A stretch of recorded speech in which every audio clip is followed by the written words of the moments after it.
Well, hello and welcome to episode 420 of the Plane Talking UK podcast. My name's Nev, and welcome to a slightly cooler day, I'm pleased to say. And joining me this week in the PTUK Master Suite studio is Matt, who's been slightly stressed with a couple of technical issues, and some last minute changes that none of us knew anything about. No, that kind of thing. What could possibly go wrong, eh, Nev?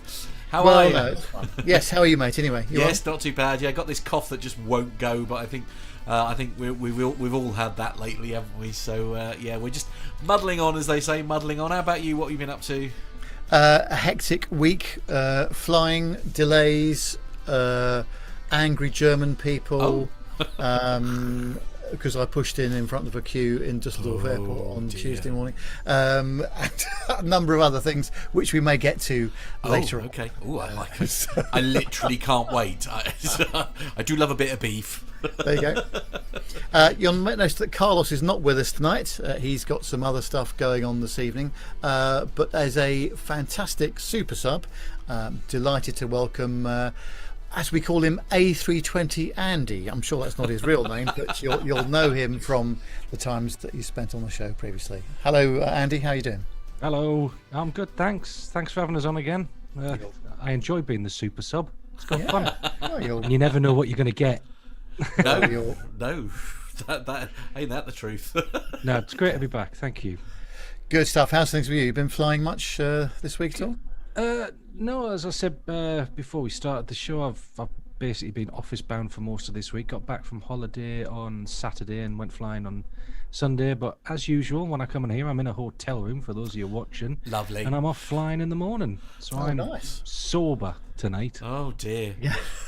Oh dear. I mean that helps with my blood pressure personally, but that's just me, you know. Don't worry, I'll be here.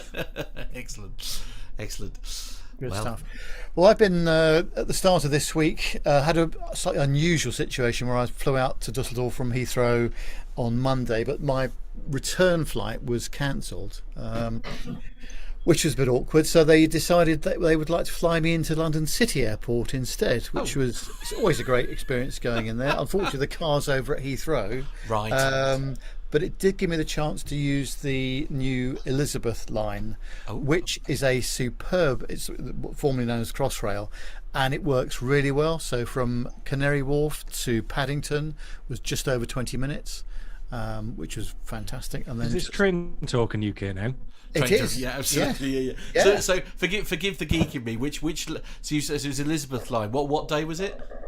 That was Tuesday afternoon. Now, of course, if even in the States, our weather has made their local news stuff. On Monday was informing me. I mean, what was it like on Tuesday? Because I mean, I actually went into the office on Tuesday, and I swear it was worse than it was on Monday. Yeah, when I was in Germany on Monday, it was about sort of 35 degrees. But by the time I came back on the Tuesday, it was like 39 or 40 degrees, and there was a bit of delay at Paddington. So I was just standing around on the station concourse in 40-degree heat, which is not a lot of fun.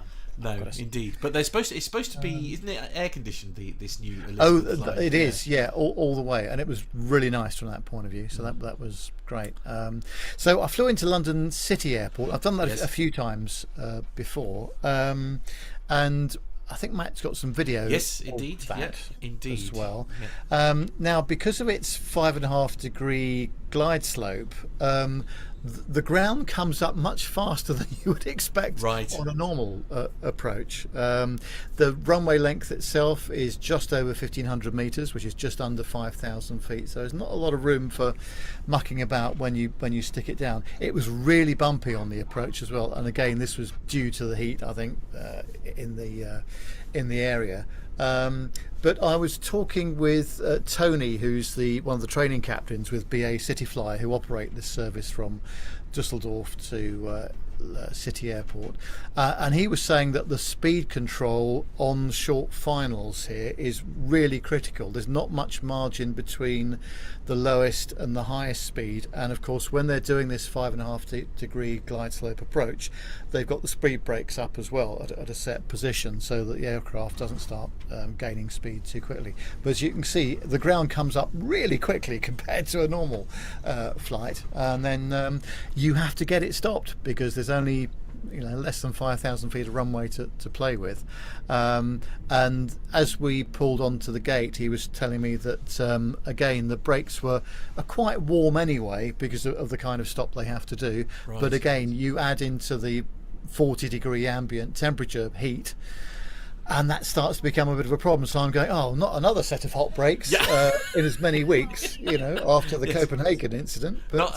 that you had any excitement on your last flight, of course, which we covered last week. Yeah. We didn't get the fire engines out this time. Very good. I was just going to ask you, Andy, on the sort of routes that you fly, if you've got shortish runways with high ambient temperature, is that a problem for brake temperatures for you? They do quite often get high. I was in Antalya last week, and it's not a particularly short runway, but it was 41 degrees down there, and they heated up pretty quick. They were topping out 350, 360 before we turned the brake fans on, because that's another great invention, the brake fans, to help cool them down.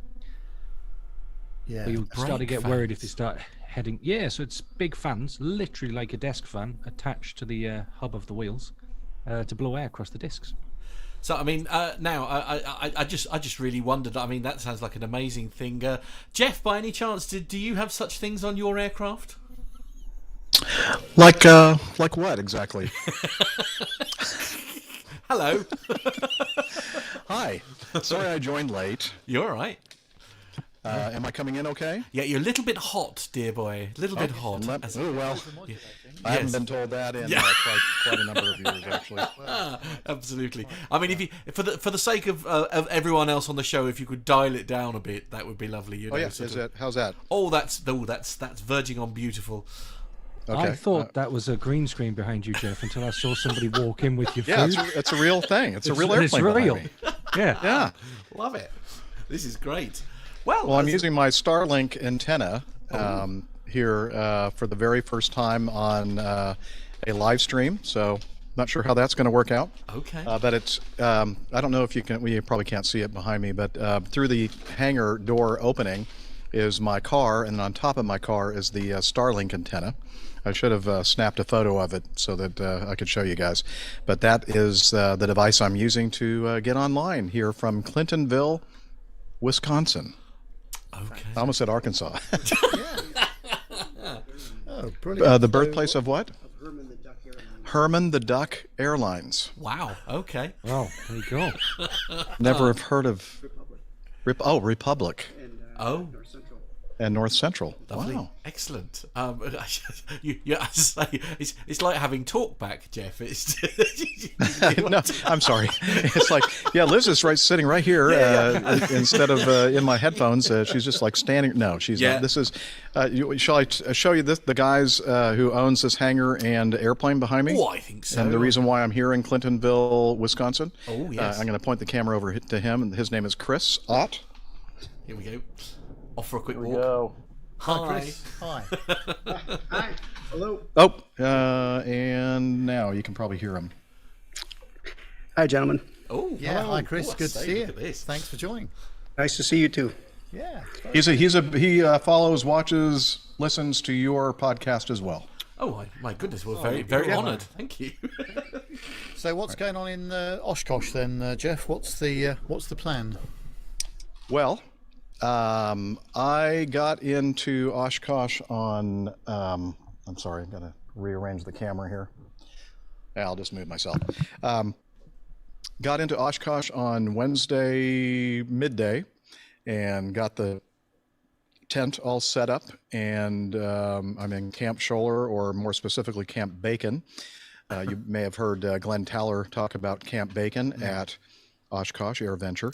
And it's kind of just a little section of people that it's not really an official organized group, but it's anyway a group of campers in a certain area of Camp Scholler, which is the campground located at Whitman Field, where the EAA Air Venture is held every year, and has been, I don't know, since 1950s or something. I don't know, a long time. Anyway, got that all set up, and then so I just spent the second night there last night in my tent. I haven't camped in a tent since I was probably about that tall, very. And no, I'm taller than that now. Are you? Okay, For right. you smart Yes. Alex. I know what you're thinking. No. And yeah, so not a lot going on yet at Oshkosh, because officially Air Venture does not start until Monday, I think, right? That's the official. Wow. Yeah, Monday morning. Is there a lot going on already, even though it's sort of like early doors and stuff? Well, I tell you what, I'm amazed at how full. How's my sound level? Is that okay? Yeah, it's great. Okay. I'm amazed at the number of people that were already set up in their campsites when I got in. I thought I was arriving early, the Wednesday before the Monday that the show starts, Yeah. but it was already quite full, and now it's getting really, really packed. And again, the show has not officially started. I'm not even sure if they're letting people into the gated area where just vendors and those folks, setting up their displays and that kind of thing before the show starts. So not a lot going on, honestly, right now. But it's going to start picking up. Airplanes are starting to fly in and park on the grounds at Whitman, and yeah. I mean, for somebody who spends most of his life running around like a lunatic, frankly, it must be quite nice to just sort of have a few days where you can sort of settle in and sort of, go and have a proper nose round. I mean, obviously... You're talking to me? Yeah, absolutely. Talking about me? Yeah. Oh, okay. Yeah, afraid It so. is nice. Yeah. Well, so let me tell you, if I may, I don't know, I'm not going to run your show. It's not my right. show, it's your Carry show. But I was contacted by Carlos a few days ago and asked if I would be available to guest host. And I said, yeah, I always love the opportunity to meet up with you guys and do your show. And so he said, okay, Friday, blah, blah, blah. And I worked out the time zones eventually. And so Chris, how long ago, Chris, did we have our little meetup? You drove from here down to Madison, Wisconsin, and we had about 4 years ago. Oh, wow. I met Chris, and he drove down from here to Madison, and we ate at a barbecue place and had a nice chat, nice meetup. And so when he heard that I was coming up here, he said it'd be great to get in touch or do a meetup, or he said he'd be in and out of Oshkosh during the actual show. And but he has a real job. He owns a business, and so he's a busy person. He can't just take the full week off. Yeah. So he's going to be off and on there. But he called, or he texted me yesterday morning and said, hey, what are you doing tomorrow? Like mid-morning through a little afternoon. I said, well, I'm going to be on the PTUK, the world's best aviation podcast. And that's exactly my quote, I think. Yeah. And so... How much is this going to cost me, by the way? It's going to cost you a lot. Oh, okay, fair enough. I'm looking at my face. I'm thinking I should have brought some fill light. Oh well. Anywho, he said there's this thing at a little airport about half an hour from here called Central County Airport, and what's it, C68 or something like that is the airport identifier. Little tiny airport with grass strips, and every Friday throughout the year, except during Oshkosh next week and Christmas, I guess, every Friday they meet. They have like a fly-in, drive-in for lunch. And he said, how would you like to do that? And I said, I love to eat, and I like to watch airplanes. So I did that. Now, originally we were thinking we would do it from there, but then we started thinking, that we're not going to have enough time to grab a bite to eat and then drive all the way over here and set everything up. So we left before they started eating the grilled pork chops. But luckily, Chris went out and got some Culvers, hello.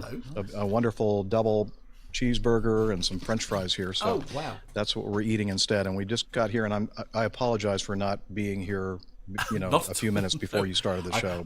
I feel bad now because you, as I say, you've missed out on pork ribs. I mean, that No, does that's feel all like right. a crime. That does Well, feel like it a was crime. pork chops. So Oh, it's right. not, Oh, if it were pork ribs, Matt, I wouldn't be here. I'd But by probably now, take yeah. the rest of the afternoon off. Amen to that. But, Absolutely. Oh, wow. When I heard you were joining, Jeff, I thought, oh, great. Is he going to be sat outside that little tent of his? That'll be brilliant.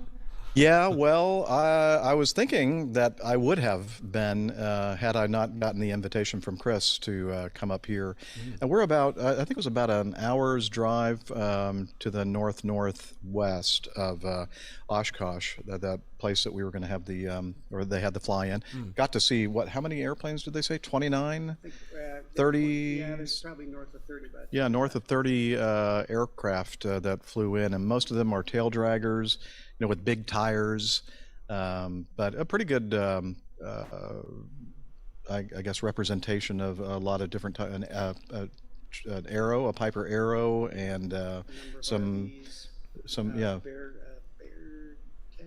Bearcats and that kind of thing. Anyway, a lot of the kind of airplanes that can land on grass strips without even thinking about it, and so that was fun watching all that. Got to meet some of Chris's friends and acquaintances, and anyway, so enough of that, enough of Chris, enough of me.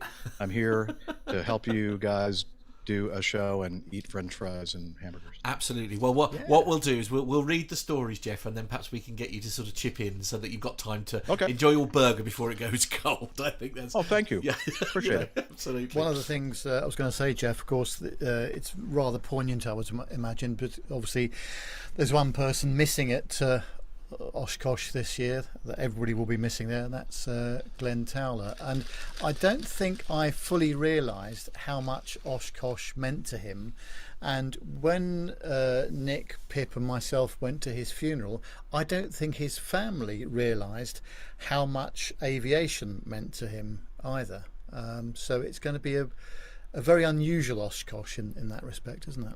It is, and I can everywhere I look, and where I've been so far, I can't help but to be reminded of Glenn and the fact that this was like one of his, if not the most favorite place on earth for Glenn. And in fact, he, I believe, camped at Camp Bacon when he came up here. Not all the time, but he is part of the Camp Bacon group. And we're going to have Hillel had a fundraiser for raising money for a memorial brick that we're going to have a ceremony on, I believe, Thursday at the Brown Arch. And I'm not sure exactly the time. I think 10:30 in the morning or something like that. We'll try to get the details on that. But all of us that are here that knew Glenn are going to meet, and we're going to have some kind of a little memorial, a ceremony or something to kind of remember Glenn, and he is sadly missed. And hey, Glenn, if you're watching, we miss you. Yeah, absolutely. Very nicely said, Jeff. Thanks ever so much for that. Well, just getting back to sort of our agenda at the moment then, whilst I was in Dusseldorf this week, I had a very nice meetup with our listener, Dirk S. And we went to a very nice steakhouse just near to the Hilton Hotel where I was staying, which is about 3 or 4 kilometres from the airport. And I think, Matt, we might even have a picture of me and him. Yes, absolutely. There we go. Yeah, lovely picture, isn't it? Now, what you won't see from that picture is how tall Dirk is. Oh, is he? He's a lot taller than me, which is not obvious in that picture at all. But I'm glad he was he's sat also down one then. of these fellas that he can eat anything and doesn't put on any weight whatsoever. This is not a problem that I have myself, obviously. No, yes. As I say, and in my case, Exhibit A. It's oh wow. I mean, I assume the topic was obviously aviation, was it? Mainly, yes, and thoroughly enjoyable it was too. It's really nice to get out and meet the listeners from time to time if we can make the timetable and the agenda work. So it was an absolute pleasure to meet Dirk, and we talked everything from cars, aviation, audio, the whole thing. Oh, really. wow, So okay. it was great. I had a really nice time there. So thank you, Dirk, for being there. And I shall return at some point soon this year, I'm sure. So I'll give you a call and we'll meet up again. Indeed. Which would be He's nice. saying 1.95 meters, by the way, is the height. That is That's quite tall, isn't it? Yes. Yes. What's that in old money for those that? Oh, it feels like about 6'5", doesn't it? It But, does, yeah, absolutely. Well, I haven't actually looked it up, but Indeed. yeah. Sounds like a good time, Nev. Really does. Yes, absolutely. Now, just a little bit of housekeeping to talk about. Next week, it's one of those weeks where all the holes in the Swiss cheese have lined up, where none of us are available to do the show. Which is a rare thing. It's a rare we thing. can't find a way around it at all. So we've decided that next week we are going to skip a week, if that's okay with everybody. Yes, sorry about that. Just simply because we're just not around in the right places to do this. Indeed. But we'll be back the following week, and I'll remind you. I can do this. it for you if you'd like. Would you mind, Excellent, Jeff? please. Yeah, I was actually, just lovely. about to We can do do it. I'll send you the stream I'll do it key with Jeff. details. That'd be great. Yeah, absolutely. Yeah, we'll have Andy and Jeff. What could possibly go wrong? I think it'll be great. It'd be the best show ever. It probably would actually, which is why it's not going to happen because I don't want to feel bad. Exactly. Anyway, so we thought we'd let you know about that now, Yep. and we'll give you remind you again at the end of the show as well. Indeed. So that's about so- all for the moment. Yeah, we are missing let's, someone from the show, and Armando isn't with us this week, but he has sent us a little video message. Good evening, good morning, good day, wherever you are in PTUK land. I am here at McConnell Air Force Base, the home of the KC-135 and the KC-46 tanker that we're going to talk about a little bit later in the show in the military. Just giving you guys a little bit of an update. I am now in week 2 of training on the Hawker here in Wichita, Kansas. It's going well. The ground school portion is complete, which is very tedious to get through in any new airplane. And the next phase, starting today, we go into the simulator to do all those things that we talk about that are nice and challenging that you will never do, or hopefully never do, on the airplane. But we've got some great stories for you today, got some good military stories here at the end of the show. And just to give you guys a little update on the competition, our military fans are beating the commercial fans. The number of correct answers coming in is very impressive, and it is a very obscure question. I'd had a lot of people come up to me or sent me a message that said really they weren't sure what I was getting at, but believe it or not, everybody that has sent in a response, you're on the right track. I'll let Carlos decide when we're going to finish that competition.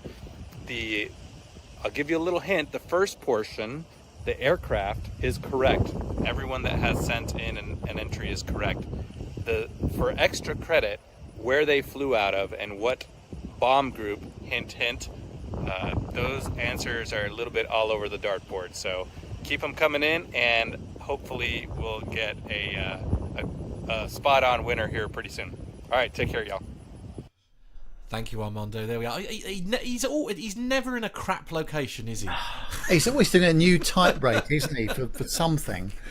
Honestly. He sent us a video, didn't he, during the week? I should have counted it, actually, before the show. He sent us a video, didn't he, which had all the aircraft that he's actually type rated on in a little video. Did you see that in the group chat that we've got? Yeah. Absolutely stunning. Anyway, he's adding yet another one to the field as we speak. There's no stopping him, is there? I know. How many type ratings have you got, Jeff? Just the one, isn't it? Well, don't tell anybody. I don't have any. Right. No, I'm just kidding. I only have 2.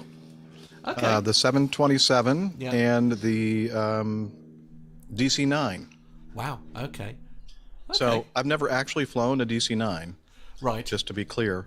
But the DC-9 family includes the DC-9, all the different series, and also the McDonnell Douglas 80 series, 90 series, and the Boeing 717. Right. They're all under the type rating or certificate of DC-9.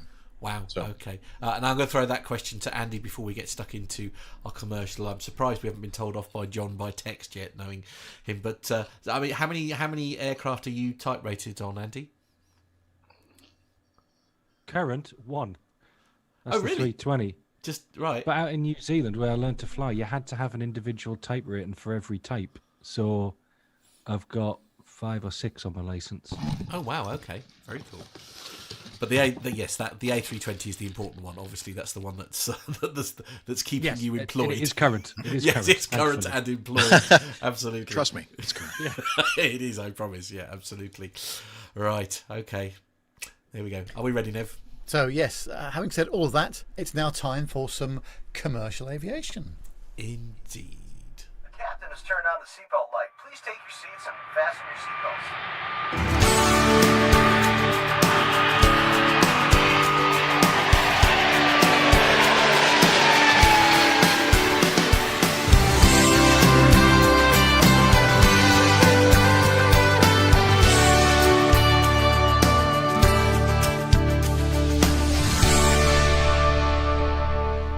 Well, of course, this week it's been the Farnborough Air Show, and we know a lot about that. We've been there a couple of times ourselves with Jeff and with others as well. But Farnborough is traditionally the place where there are deals and announcements made. So just running through a few of these, and these come from Bloomberg.com, Reuters.com, Flight Global, Auto Evolution, to name a few. On Tuesday, Delta Airlines committed to purchasing 12 A220-300 aircraft. And then EasyJet confirmed on Wednesday an order for 56 A320neos, and upgraded 18 of their previous A320neo orders to A321s. LATAM confirmed an order for 17 A320neos on Thursday, and Airbus up next announced a flight test program called Blue Condor to study the contrails produced by a hydrogen combustion engine. The project will launch using 2 modified Arcus gliders. One will be equipped with a hydrogen combustion engine and one equipped with a conventional kerosene-powered combustion engine. Airbus have also announced that a new interior configuration for the A350-1000 will permit 10 abreast economy seating. I've never even heard of that selling class, and potentially adding up to 30 seats to the aircraft. The increase will be possible without compromising seat width by reshaping the cabin wall linings and providing additional interior width. That's going to be interesting, isn't it? Some news from ATR. They've signed a letter of intent for up to 36 aircraft with Feel Air Holdings, which is a new Japanese regional carrier. Gabonese airline Afrijet purchased 1 new ATR 72-600. Emerald Airlines, which was launched in February of this year, who operate Aer Lingus regional services from Dublin and Belfast bases, signed a global maintenance agreement with ATR to provide repair and maintenance services for the airline's ATR aircraft for the next 8 years. Abello are to acquire 20 ATR aircraft with a firm order of 10 ATR 42-600S, which is the short takeoff and landing versions, and 10 new ATR 600s. On the Boeing side of things, not to be outdone, Delta have signed an order for 100 Boeing 737 MAX 10s and have taken options on 30 more. This deal means that Boeing has now sold the MAX to all 4 of the largest US airlines: Delta, American, Southwest and United. Qatar have ordered 25 Boeing 737 MAX 10s and options for 25 more. This follows on from the options that expired in early July on the back of the A321 Neo cancellations in January. Miami-based 777 Partners, which is a private equity and aircraft leasing firm, signed up for 66 of the MAX 8s, and as it looks to plan for a new low-cost airline.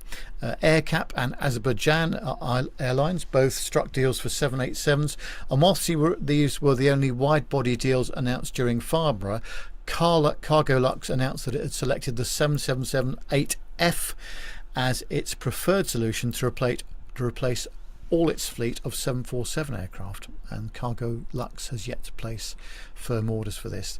And finally, Japanese carrier ANA has placed an order for 20 737 MAX aircraft and converted 2 of its previous 777-9 orders into 777-8Fs. It'll be the first airline to fly the freighter in Asia. And finally, Embraer, Alaska Air ordered 21 new E175 aircraft, and Porter, which is a Canadian regional carrier, have ordered 20 E195 aircraft. So how about that? There's some business being done at Farnborough. It's good to see some a nice split across all of the manufacturers there. Yeah, I mean, nothing really that's sort of, you know, the not what I call like big orders this time around at the moment. Do you think that's perhaps because the market is still a bit cautious? I think they're planning ahead. I think they are starting to look to the future now, because we've seen what's happened trying to reopen aviation. It's been a right mess. So they've got to really think ahead and start getting these orders in now. Yeah. I think the other thing is that nearly all of the orders that are mentioned there, I mean, there are some 777s as well, but there's a lot of what I would call short and medium haul and slightly longer than medium haul aircraft being announced as well. Yeah, very interesting. Indeed, and it's nice that Farnborough is still a sort of place. I must admit, I do miss I know that apparently there was a public day on the Friday, I think Carlos was saying. Today, yeah. It was today, was it? Yeah. He was sort of saying that there was a public day. I must admit, I think probably the air show I enjoyed the most was the one that they did at the Farnborough. Not the last time, but the one, was it 2016? 2016, yes. We went for the first time. Yeah. And that was a very memorable experience. I remember, I think it was the A380 had been completely stripped out, and it was the A400, and they did like a sort of a little dual display with each other, which was just just brilliant, absolutely brilliant. Loved it. So next story is for you, Matt. Indeed, yes. So this one is all about KLM, and did you say it was Thales, Andy? Thales, yeah, absolutely. So Thales is a train company, basically, and well, as you say, Andy's already mentioned that we've probably slipped into the world of the train talking UK podcast. But KLM and Thales kick off their transfer service between Amsterdam and Brussels. Now we covered this story in show 404, story 9 apparently, about France implementing rail replacements to certain air routes. Now KLM have joined forces with Thales with similar goals in mind. This cooperative venture is an important first step in KLM's implementation of the Dutch government's action plan for rail and air services, with KLM removing one flight from its schedule. Initially, KLM and Thales Rail Air will operate between Brussels and Schiphol, with KLM blocking space on several Thales high-speed trains. Passengers can, for instance, now check in for their full journey via KLM. Their boarding pass is valid for both the rail service and flight. This trial is set to continue until the 29th of October 2022. Now, part of me absolutely loves this story, and part of me, which you may be surprised to learn, I don't. The thing is if you wanted to go by train, you would go by train. So you probably want to do that route because you want to fly there. It might be a time reason that you want to go from A to B so quickly. I mean, I don't me, my love of aviation or not in this case. If I can go by train, I'd much rather do it. But I don't know. It's if people are willing to buy the tickets to do that. I mean, I don't think this story is off the back of the fact that they were having trouble filling the planes. No, I think that what's happened here as well is I've been flying a lot out of Schiphol and out of Brussels as well over the last few months, and there's been some pretty difficult queuing going on at both airports. Right. And so if people can switch their flight from Brussels to Schiphol or vice versa and then get the train, that's definitely a good win, I would say. Okay. Because it's a question really of just working out the best of the worst situation, really. Right. When it starts going on.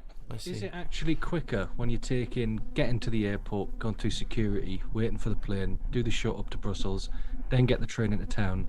Is it quicker just to do this anyway? I think it probably is. Yeah. Right. Yeah. If you're adding up the real minutes that it takes to do it, yeah, absolutely. Yeah. The distance between the two isn't that great. Well, it doesn't look that great from the air, and the trains in Europe are far superior to our rail network. Yeah, that's true. That's true. Jeff, just out of interest, I mean, obviously, America is a huge country, and that's, I think, one of the reasons why it relies so heavily on the aviation industry to get from Plan A to Plan B, because it does take you days, doesn't it, to go from one part, from one part to the other. Is there any? Are there any sort of similar schemes that are going on in the States, or have you been a bit shielded from all of this? Let's say the troubles that we're having here. Well, in the UK and in Europe as well, where there's been huge queues at airports, delays, people missing flights, holidays being ruined just because there isn't enough staff at the airport. Well, I don't think we've been experiencing that same level of disruption stateside. I mean, when we first started getting everything going again after the pandemic, and airlines started introducing or reintroducing their full schedules, probably a little bit sooner than they should have. There was a little bit of that here and there, especially at the bigger airports, but I think they recovered pretty quickly the staffing levels to keep everything going. One area that they didn't do very quickly was all the food services, inside the airports and that kind of thing. Right. It was not unusual to see lines that were just, as long as the concourse. Yeah. People waiting to get something to eat. But and as far as a scheme like the combination of airline flying and trains, the train system here in the States is just is nowhere near the kind of system that you have in UK and Europe as far as efficiency and level of service. It's just really not comparable. So I part of me finds that quite shocking. I've got to be honest. It's British rail is bad. Yeah, absolutely. Yeah, I know. So take that and multiply it by 5 or 10 or something. I don't know. We have Amtrak, and it's just something that's just not. I mean, I've ridden on Amtrak, and it was an experience. Okay, good. It was something that I wanted to check that box, and I have. I probably will never get to have that experience again in my life. I was thinking if they could somehow introduce the two companies that are working together, Thales, yes, and who else? KLM was KLM. Yeah. If they could throw in some kind of like Uber's Lyft association, then you could have planes, trains, and automobiles. Like the movie. I like it. Just a thought. I like it. So essentially what we've learned from that then, Jeff, is essentially you take British Rail, multiply it by Amtrak, and you have the American train system. I think that's the equation. Yeah, absolutely. Yeah, that's the formula required. I mean, this is quite a sort of like an unusual subject for me, but actually, I was looking to try and get to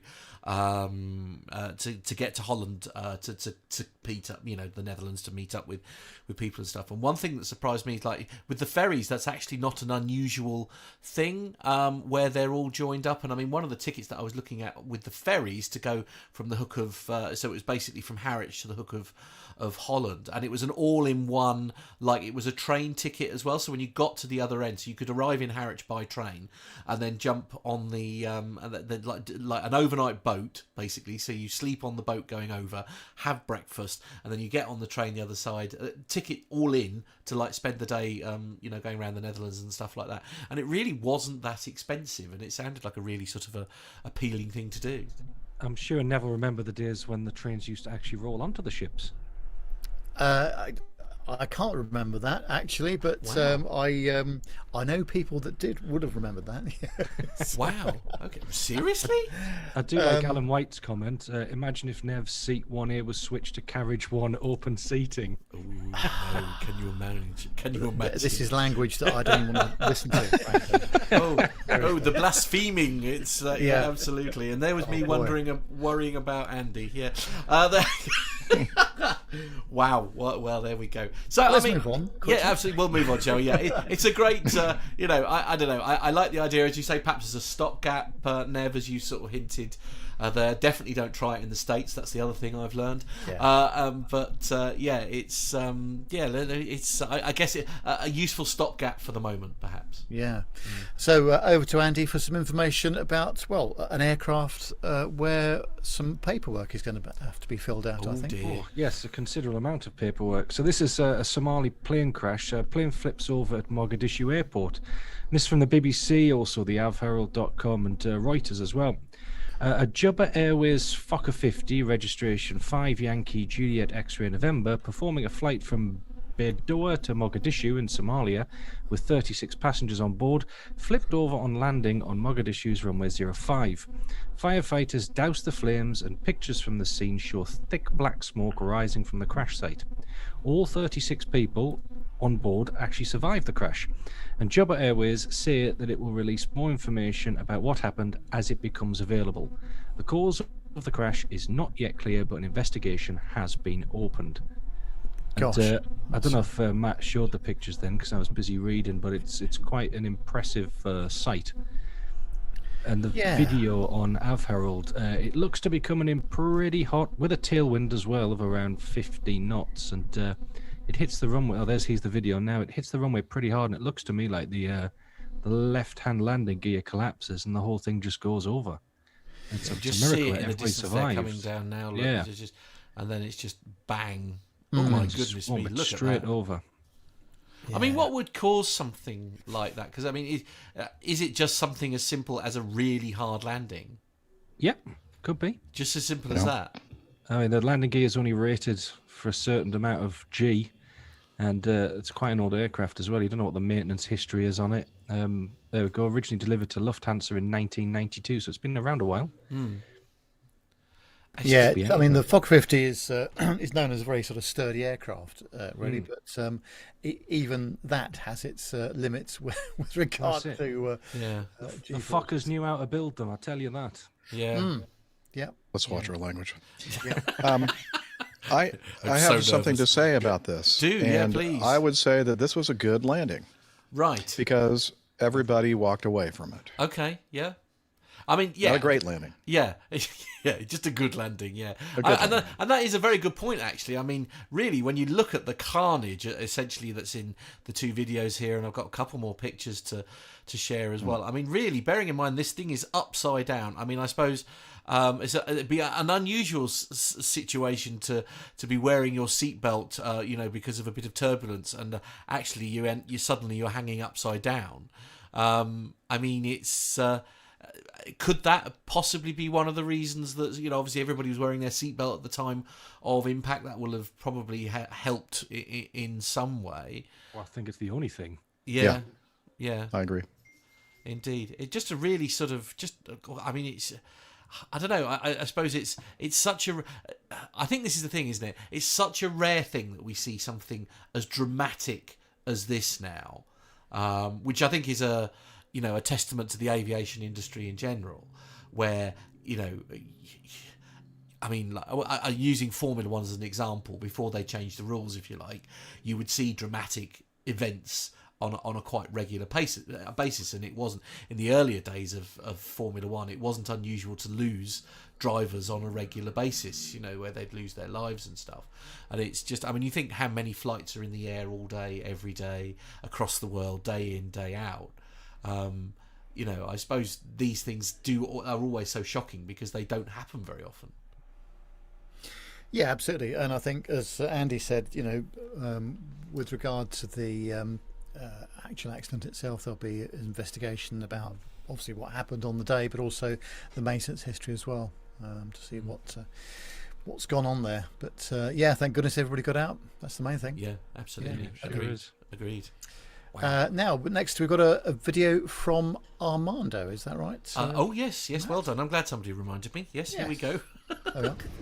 Okay, speaking of supersonic, from Farnborough, some news on the Boom Supersonic. They have just unveiled a refined configuration of its Mach 1.7 Overture passenger design, and at the same time announced a partnership with Northrop Grumman to study military versions of the supersonic aircraft. So this significantly revised Overture design is tailored to meet Boom's 4200 nautical mile range, high-speed mission requirement with 65 to 80 passengers, while simultaneously meeting stringent international ICAO, Chapter 14 and FAA Stage 5 takeoff and landing noise limits. By increasing the number of engines, which they did to 4, Boom says that the Overture will be capable of a takeoff at D-rated thrust settings, helping reduce that noise. Mounted in individual nacelles, the non-afterburning engines are staggered along the trailing edge of a large delta wing, which replaces that slender design of the previous kind of Concorde-like iteration that they had already put out.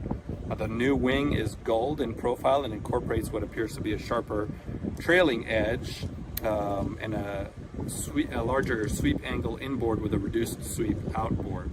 Kind of an interesting, almost a fighter jet design. Additionally, the company has announced the start of outfitting an Iron Bird ground test facility in Centennial, Colorado, where the XB-1 subscale flight test vehicle has also been developed. The new 70,000 square foot site will house a full-size Overture testing model, and of course the flight deck simulators will be in there. The airframe manufacturer also announced a strategic partnership with Northrop Grumman to develop a special mission variant for the U.S. government and its allies. Now, this work follows award earlier in 2022 of a 3-year U.S. Air Force contract to expand the studies of the Overture beyond that of an executive transport to include surveillance, reconnaissance, special forces deployment, and other military transport roles. Now, this part came from space.com. Northrop Grumman is, of course, a longtime supplier to the U.S. Armed Forces for spacecraft, military aviation systems. So this partnership between the two firms is going to help ensure potential military or government customers can acquire the Overture made for their specific needs. According to Tom Jones, the president of Northrop Grumman Aeronautics Systems, he said that the pairing of Northrop Grumman's airborne defense systems integration expertise with Boom's state-of-the-art Overture supersonic aircraft makes perfect sense, and that together they can ensure that military variants of the Overture are tailored for missions where advanced systems capabilities and speed are critical. So we hadn't really explored this. I'm sitting here in front of a B-1 bomber. Up till now, we had really just only spoken about the Overture in a passenger configuration, almost as a Concorde replacement. This is very interesting that the military is looking to use it not for an attack role or a combat role as much as a very high-speed troop transport. So that's pretty interesting. I can't imagine, as everybody else is paying $7,000 for a ticket to go from New York to London in just a couple hours, these military guys are also going to get a ride. Unfortunately, the destination is never a lovely vacation spot. So we'll see what happens with the military version of the Overture over the next couple of years. These aircraft are also being, or parts of it are going to be manufactured in Greensboro, North Carolina. So there is a future, or potential that in the future we could maybe get an interview with them. We'll reach out to them, keep you guys in the loop. Honestly, Jeff taking the mickey out of me because I'm giving them a proper countdown in their ears. Honestly, what you like? I can't remember who it was. I think it was Richard Adams said, this sounds like yet another type rating that Armando needs to add to his arsenal. Well, the Boom supersonic rating. Yes. Yeah, it does. Yeah, it sounds like something that needs to be sort of added. I mean, it's sort of an interesting concept, isn't it? It's interesting that they're talking about possibly turning it into sort of like a military variant as well. Yes, I must say I certainly didn't think I would ever see another supersonic commercial aircraft in my lifetime. But no, I think that obviously there's some military applications here, definitely, isn't there? Yeah. So no, good to hear about that. Yeah. Next story, Malaysia Airlines reveals new Boeing 737 business class. This is on the executivetraveler.com, and it says that Malaysian Airlines is set to operate the first of its newly refurbished Boeing 737-800s by the end of July. The revamped aircraft offers 12 business class seats and 162 economy seats in a 2-2 and 3-3 seat configuration. Malaysia Airlines' iconic blue batik motifs are prevalent throughout the cabin. The largest change is that the in-flight entertainment is no longer built in, but instead Malaysia Airlines is offering movies, podcast, music, books and games wirelessly to passengers' own devices. USB-A and USB-C charging is available for every passenger on board, as are personal device holders for tablets and smartphones.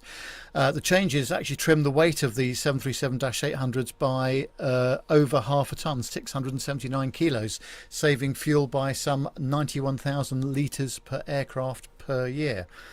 And I've always thought about this, as we've moved well into the tablet regime.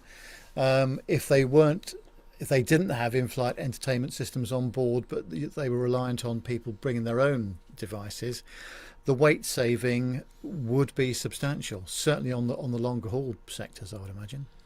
I mean, I guess these screens and everything are all. I suppose because the tablet and stuff will be much lighter than if you've got like screens built into the headrests and stuff like that. I guess the onboard server equipment will be far lighter because of what's going on there. You haven't got the extra weight of the cables because it's all being done wirelessly and things like that. So I guess from their point of view, also like from a maintenance perspective, they haven't got to worry about screens failing. I mean, if the passenger cracks their screen, then that's done. Yes. That's their hard cheese, isn't it? I wonder how many of the cabin crew have to listen to the same old story on long haul flights. Yeah. Oh, my IFE isn't working.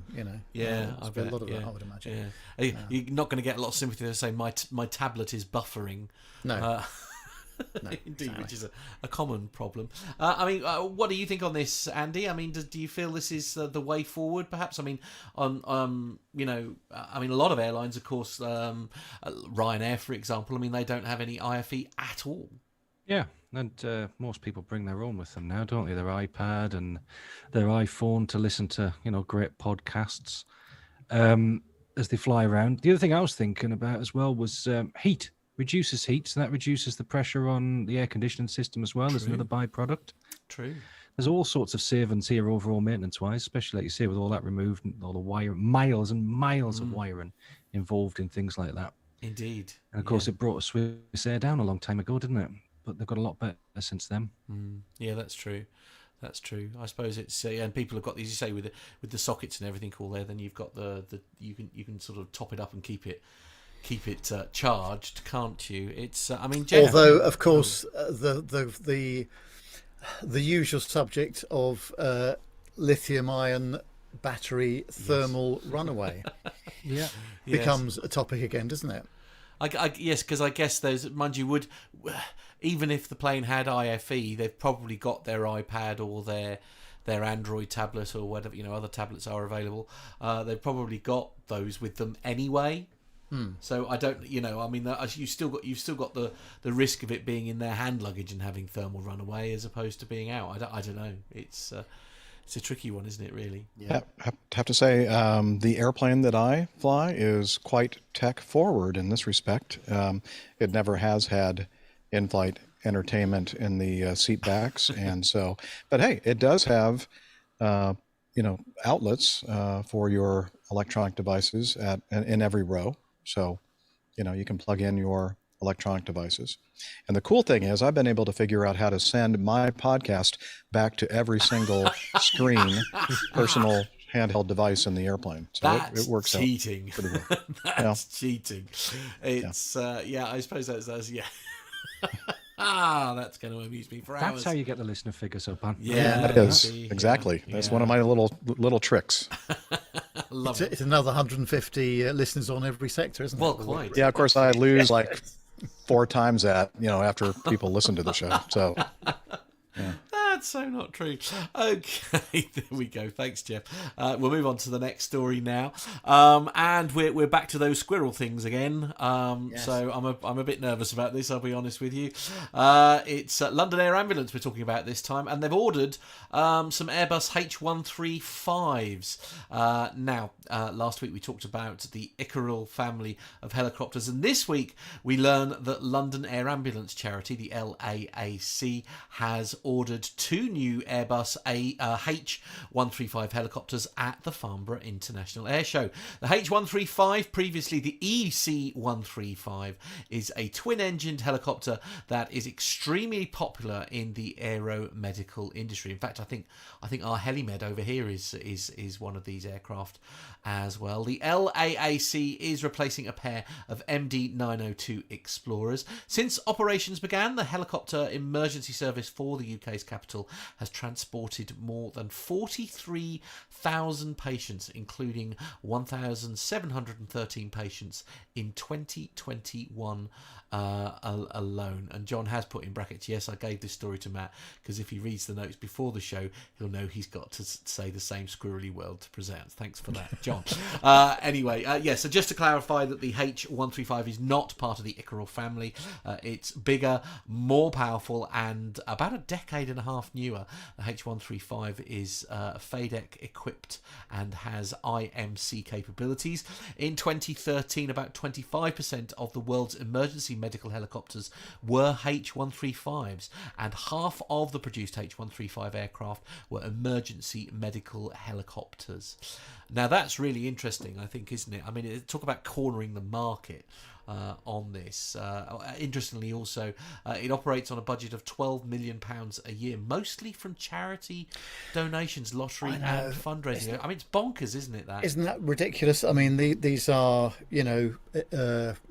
life-saving and critical means of transport, and the fact that it is a charity and survives largely on donations it is ridiculous. That should be a fully funded system whereby, if they want to raise extra money themselves, that's fine, but they must have the bare minimum to operate these things, because they really are lifesavers, especially in the ability to get into difficult areas and that kind of thing on roads, highways, etc., and in the countryside. So especially where I am, Nev. I mean, we had quite a serious RTC at the end of my road, and this particular individual required an airlift to Addenbrooke's, basically, which is in Cambridge, and of course that was done in a really short period of time. I mean, it was that he was in Addenbrooke's within I think it was a less than a 30-minute flight. Yeah. And you think, because I mean they travel at sort of, is it like 200 odd miles an hour? I think these things can travel at. Yes, and of course the other thing is that that they need to be twin engines as well, because of the safety factors and what have you. Now Andy's just popped out. Or is he back now? He's come back. There he is. Okay, you got yourself a new room, Andy. Who knows? Oh. He's working on it at the moment. Okay, yeah. It's, as I say, I think it's a great thing, isn't it? As I say, I find it fascinating that this particular aircraft is so prevalent, if you like, in the emergency services routes. Jeff, I mean, is that something? Is this quite commonplace in the States, like for sort of medical not evacuations, but like medical rescues and stuff in rural places? I mean, I can't help but feel perhaps this is something we picked up from you guys.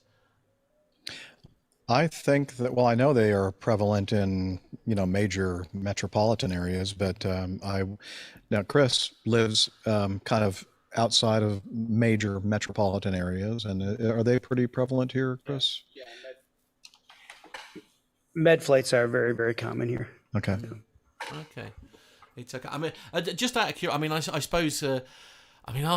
our medical system is very different to yours, obviously, in the fact that we have the National Health Service, which is something we pay for. I mean, presumably these are, in your case, presumably it's like insurance funded, essentially. Yeah, I would imagine. I mean, just having a ride in an ambulance is amazingly expensive here, and I can't imagine what a helicopter, a life flight, would cost in our country. Do you have any idea? I think it's north of 10 grand a flight, depending on how far they're going. A friend of ours had to be airlifted out of the Grand Canyon a few years ago, and that ride was a $10,000 ride. My Yikes. goodness me. And that did insurance cover some of that? I No? do not know. I don't know. No, I know. I mean, that is a really scary. I mean, it sounds like a really shocking number, but I suppose by the time you've got some very, very highly trained professionals, and that's not including the pilots in this particular scenario. I mean, they are a next level paramedics, aren't they? And they're doctors that are in these aircraft and stuff. I mean, it's amazing. You must also. I'm sorry. Yeah, no, carry on.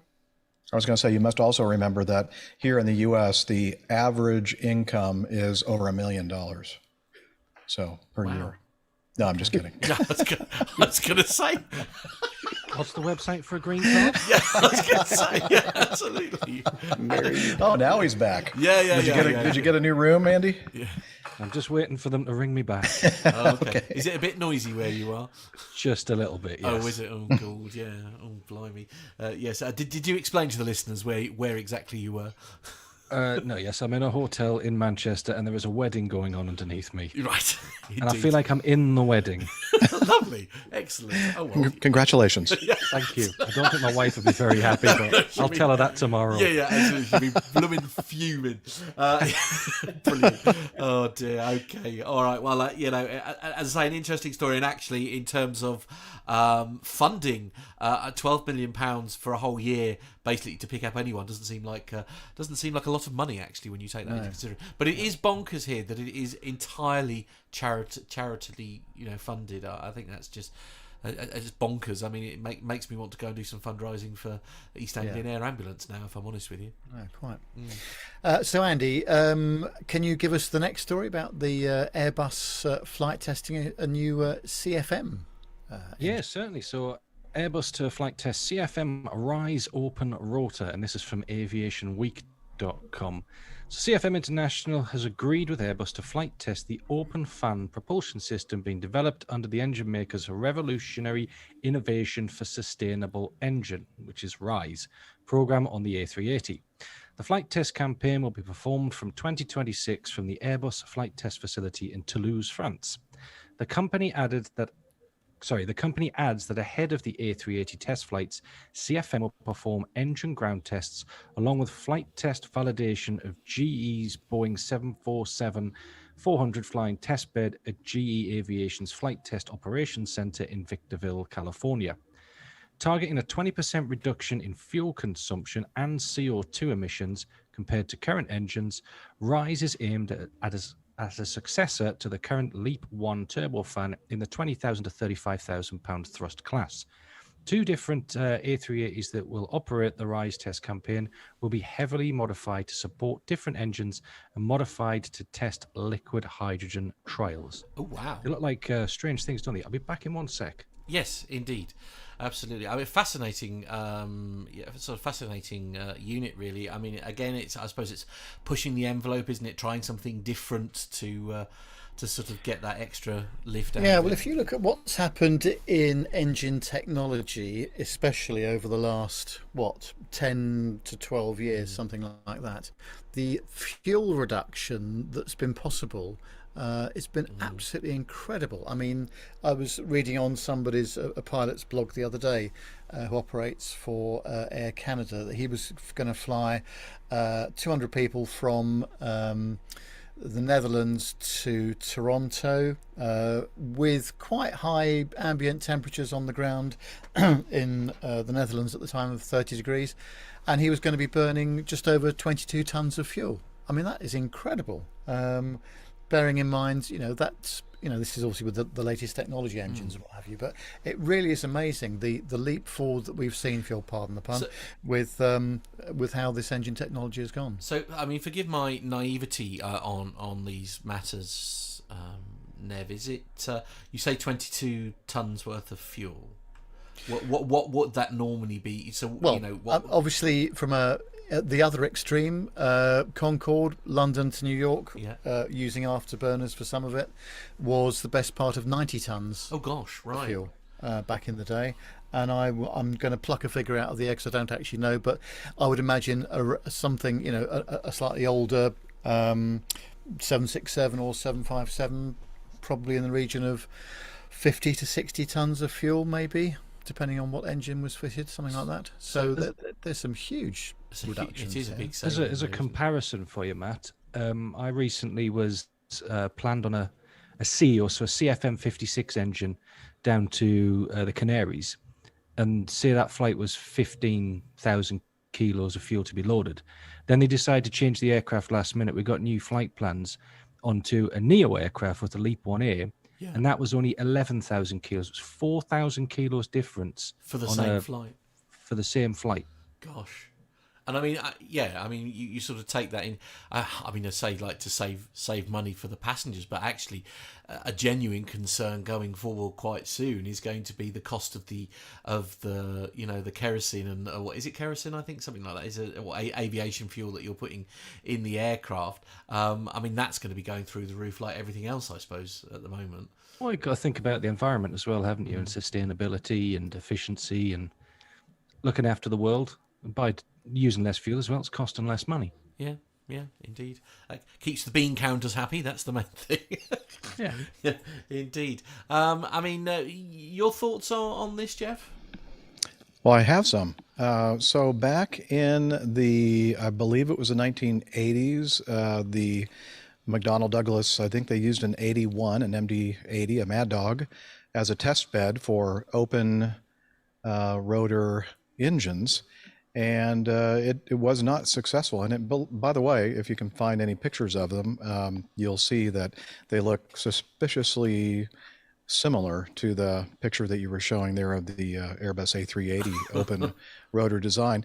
And so I just quickly looked it up, and so somebody was asking the question. There was an article back in 2018 asking if this is something that still we can do. And they said that the technical challenges that continue in their deployment include noise reduction, so they're very noisy, airframe integration, and protection from propeller and fan blade failure. So, a modern high bypass fan jet engine has the cowling specifically designed or specially designed to contain blade failures, fan blade failures, etc. But they're not always successful. Of course, we know of major aircraft incidents and accidents that, did not contain a turbine blade or a compressor fan section blade from exiting the cowling of the engine. But anyway, just I thought it was interesting because when you started reading that article about the A380 test bed and the open rotor design, I'm thinking,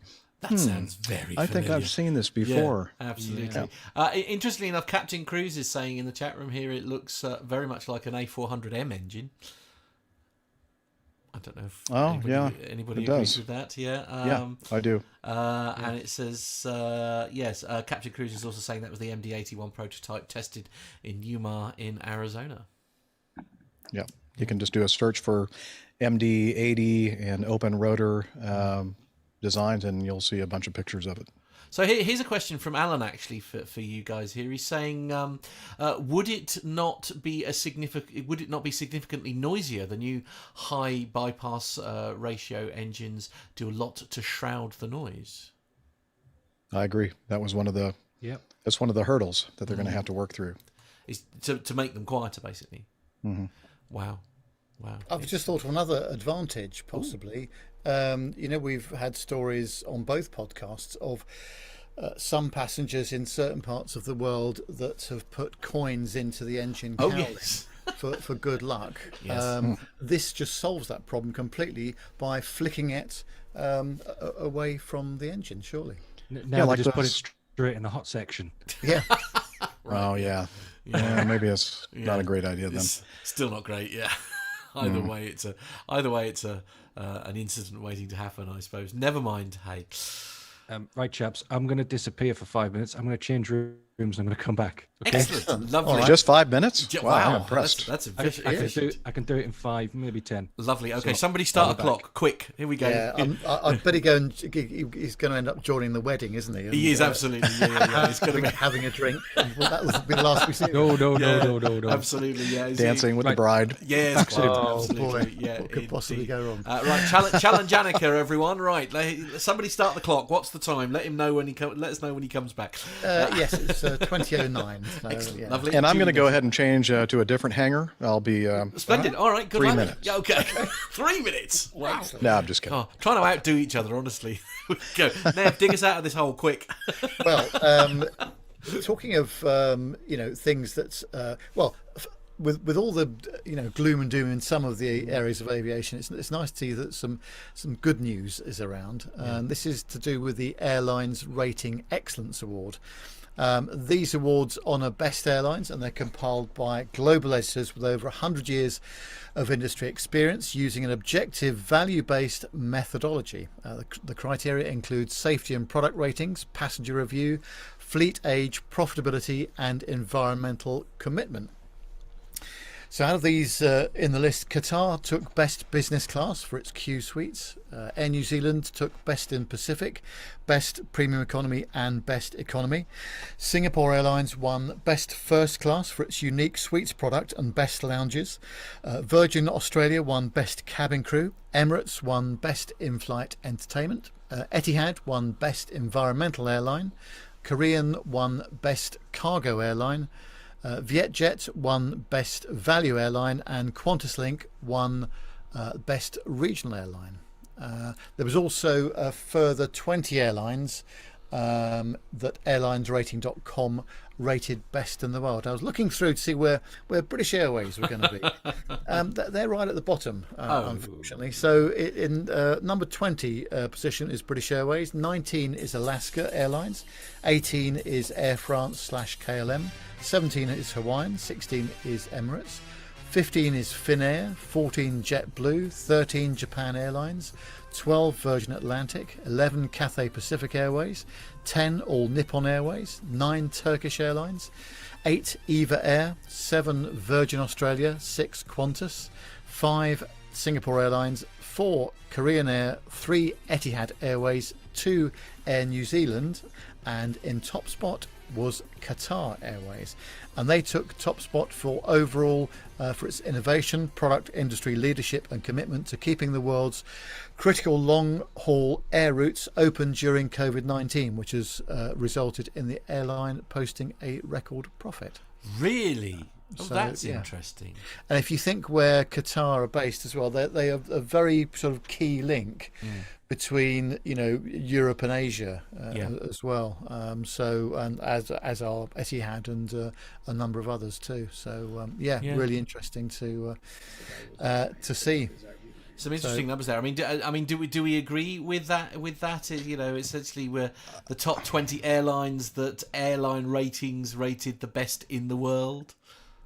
No, I think there's a typo. Right. Apparently, Acme was supposed to be number 1. Was it? Right, okay. Yeah. It's an interesting spelling of Acme, actually. Qatar. I know. It is an unusual spelling, I'll give them that. So many people kind of get those two airlines confused. Right, because they're so similar. Well, thank goodness you're here to clear it up, Jeff. That's I'm the glad thing, I was here. absolutely. Providing a service, as always, to the wider community. Very good. Okay. Now, shall I take Andy's yes, I story think, as he's otherwise engaged at the little moment? busy. Yes, tried to get some sleep. I don't get to think. go? Yeah, Well, I was actually, you could, Jeff, because it's all about the EAA Air Ventures restaurants. Oh, hello. You might Is get it some really? tips. You might get It some is. tips. I don't see it here. Story number 9 it just says Andy, and that's it. Right, okay. We need to see, yes. Okay, that's a shame. Never mind. So I guess somebody's going to have to take it. Okay. Yeah. I see what you're doing here. Yeah. I see your Yes, we've had a problem with our notes, so we've been scheme. sent PDF. You've probably been emailed a PDF version in your I doubt email it. box, but okay, fair enough. And yes, all right. We'll leave you to take it then, please, if you wouldn't mind, Nev. Yes.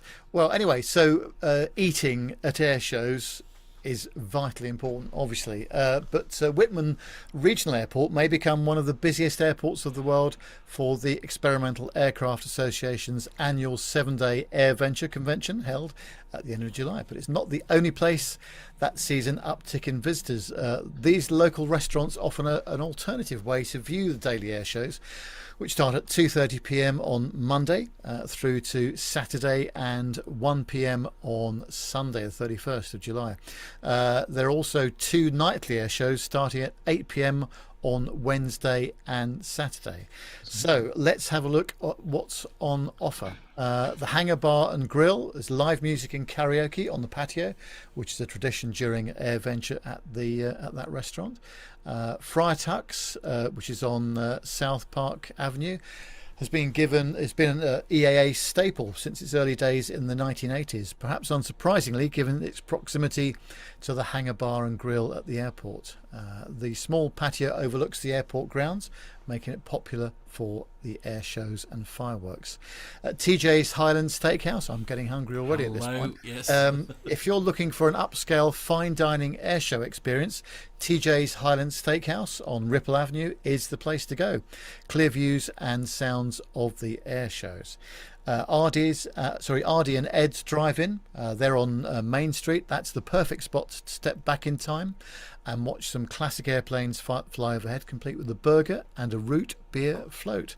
Folks post up on the grass and sit on top of their cars to watch.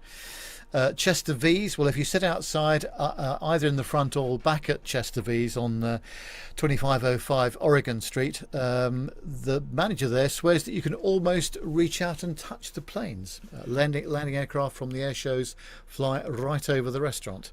And finally, if you can actually touch them from the restaurant, yeah, they're a bit low, I think. That's for the millionth time, stop exaggerating. Yeah. Right, yeah, absolutely. And one finally, of Nev's pet peeves. Well, finally, pizza at Highway 44. One can also find pizza with a side of planes at Pizza at Highway 44 on 2350 State 44, just off Interstate 41. Restaurant owner Stacia Hoft says that its outdoor seating area definitely has a straight shot view of the air show, night show, and everything. And they're open 24 hours. Oh. BS. Excuse me. Wow. I'm sorry. There's a complaint. I had a little cough there. There's a complaint. Some editorial comment coming in there. A little BS going on there. Okay. That's for sure. What, with all of it or anything in particular? Well, I mean, Chris and I are kind of looking at each other and we're going like, never heard of that place. The first one, Friar Tuck, I have been to, and several of the people in our aviation enthusiast family have as well. I was there in 2019 where we had dinner. One of the nights, I think, before the show started. But Pizza Hut, it's up 41, and it's really not close at all to the airport. So it says pizza at HWY 44. At Highway 44. At Highway 44. Oh, I see. Okay. Right. Oh, I'm with you. Right. Okay. Yeah. Sorry. I think they're talking about the Pizza Hut, aren't they? I don't know. Maybe not. Perhaps they Maybe are. There's a different place. Okay. Who knows? Never mind. It's open 24 hours. Is it open 24 hours? Oh, probably not. No, maybe I'm in error. Maybe there is a pizza place that's Jeff, somehow I doubt that. Well, maybe you can get some of your team to go out and do a recce of all the restaurants and report back on next week's show for us. You know what? Yeah, you'll have to send me a link to that article, and then we'll get that thing printed out, and then we'll assign various folks their assignments, and then we'll get back with you. It'll be a special segment on your next show. Lovely, excellent, lovely. You're lucky that John isn't listening. Otherwise, those details would already be on their way to you. To be fair, but you know what? That's interesting. I just realized now that I haven't heard that person's voice. No, indeed, no. They're yes, they're not here today. Okay. Indeed, and we're doing very well without him currently, which is amazing, frankly. Well, that's our opinion. That's our opinion, absolutely. And that's the only thing that counts. Well, right now, absolutely, yes. We're in debrief probably during the week when all the text messages come in. Then I'll get to find out otherwise, I'm sure. But absolutely. Yeah. Well, I think that pretty much wraps things up for our commercial.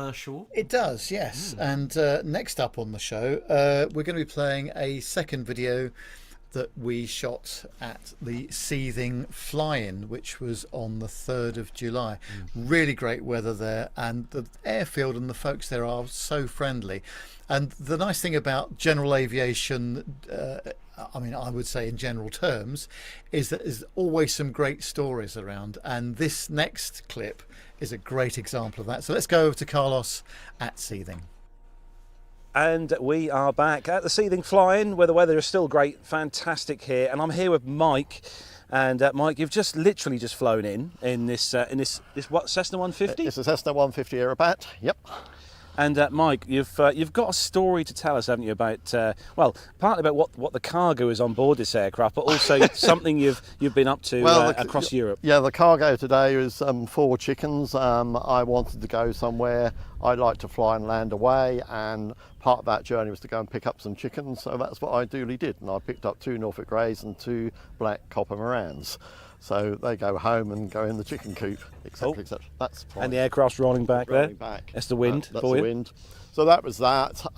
2 weeks ago, returned from a little jolly out to. Well, we went to Montenegro, as you do, and it's about 1,500 miles each way, and so down through France, out across Italy. I went and saw a friend or a manager of mine in near Pisa.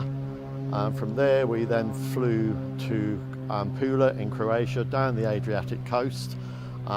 We were going to go to Tivat in, I think it was Montenegro, but we didn't quite get that far because there was a seaplane convention. So we had to park at Dubrovnik, and we just got a taxi the rest of the way. But it was a good trip. And then we came back up the Adriatic coast, out through Pula, into Italy again. Then we went to Elba to see where Napoleon was put. And then we travelled up through France, and we got sort of stuck in bad weather for a couple of days near Grenoble. And then we did the last, I think it was 500 or so miles in a day back home. And that was it. And she didn't miss a beat. What kind of technical challenges are involved in not just flying the aircraft, but also landing in multiple different countries or airports? Well, really, I was flying the aircraft, and my colleague Ivan, he was doing the navigating and the radio work, and that's how we worked it. And that's the only way you could do it, really, because you had to sometimes change course because you weren't allowed to land somewhere, or there were problems because the French don't speak English, and as soon as you speak English, they go quiet. So you have to do these sorts of things. But generally, it was pretty good. But I think you also got to be slightly mad to do it, but it was good fun. And fuel-wise, I mean, obviously we all know that the fuel is not the cheapest thing right now, even for light aircraft like this. How different is it across from the UK right through to Europe? I think the lowest we paid in France was about 2.46, and then we paid about, that's euros a litre, and we paid about 3.49 was the most. But then you get landing fees and handling. I mean, we got really virtually raped in Pisa when we had to leave Italy, because you go from Schengen to non-Schengen. There for landing, just stamping of passports and leaving, that was 175 quid. Ow. And that hurts. Okay. And Dubrovnik for 5 days parking and handling, that was 188 quid. But you only got to do this once every now and again, and that's what it's all about. I don't want to be in my old age thinking I wish I would have done this, and I haven't done it. I certainly think I've done that, been there and got the badge for it, and that's where I'm at. So a bit of your background, where did things start with you flying? Well, actually, a mutual friend of ours, Stuart O'Neill, said to me, why don't you come along to Seething, have a sort of look and see what you think, and maybe you might like to think about sort of taking up flight training, which I did. Got my licence a few years ago, and I haven't really looked back. So it's all his fault. But I enjoy it. It's when you're up in the sky, you only really think about flying.